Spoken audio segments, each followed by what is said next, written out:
You know how your inner voice is sometimes in psychology called your psyche? Well, surprise, surprise, it comes from mythology. And I think it's time we had a female hero and her wanderings, don't you think? So, Psyche, who was she?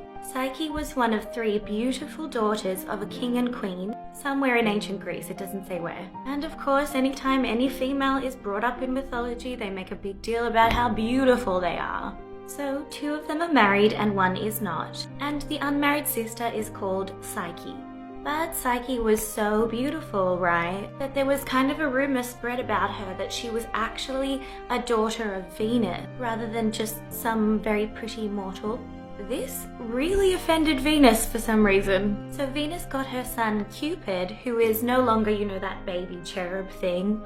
He's now grown up, he's an adult man, with wings and a bow and arrow.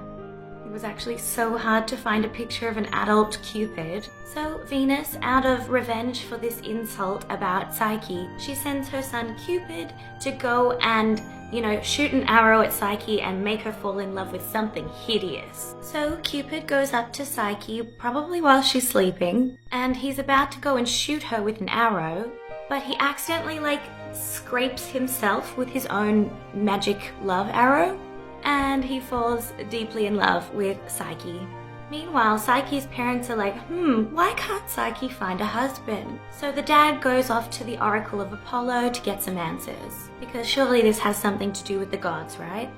Apollo tells the king, through an oracle, that Psyche is destined to marry a hideous beast that's not quite human, someone who is dragon-like and fire-breathing, and scary even to the gods. The king's like, shit, can't argue with that. So Psyche gets dressed up in wedding/funeral attire, and they all go up to a rocky cliff face, where Zephyr, a god-like personification of wind, will whisk her off to her really hideous dragon-like husband-to-be.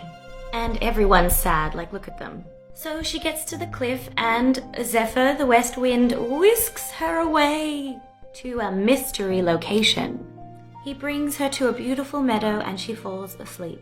While asleep, Zephyr transports her to a beautiful mythological palace, and she wakes up and she starts exploring. There are beautiful mosaics and wood-carved ceilings, and she's like, what is going on here?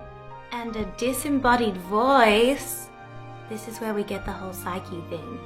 The disembodied voice within her head tells her to get comfortable, have a feast, and listen to some music coming from an invisible lyre. Like and follow for part 2!